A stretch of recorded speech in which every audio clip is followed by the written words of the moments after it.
नाच लो, कूद लो, ताड़ी बजा लो, चाय पी लो, समोसे मंगा दिया, रोटी बनवा दिया, कोई घाटा नहीं। कोई सा बाल खिंडा के, कोई बाबरे खिंडा के, उन्होंने कही आ गया बालाजी। ये पाखंड है, ये बकवासबाजी किस्म को बाबा नहीं बढ़ता, ना को माता दी। ये पाखंड है, ये बकवास है, ये ढोंग है और कुछ भी नहीं है। बाबा ने इतना टेम गोनिया में पायो ने छड़ा शरीर मारा है पाओगा सारा ब्रह्मांड में। ऐसा नहीं होता, किसी के अंदर कोई बाबा नहीं आता, कोई माता नहीं आती। ये पाखंडी लोग बैठे हैं, देश न बकावा दुकानदारी कर रहे हैं और कोई रोल को नहीं। यह बात से एक दिन ने जिद ला ली, बोले ना मेरे बालाजी आ रहा, मतलब मेरी फोतरा भी आ रहा। मना 20 साल हो गए गंद ने मेरे मत को नहीं आंदा। बोला ना मेरे मत आ रहा है, मातरम कुछ नहीं आ रहा, पाछा बैठ जा। बोला ना आ रहा है, मां फिर तू एक काम कर भी, मतलब मेरा है बालाजी कौन है?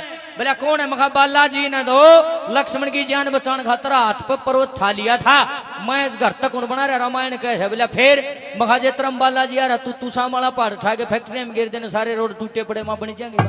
क्यों बकवास करे? पाछे बैठ के जाके सारा कुछ नहीं आया। ये बकवास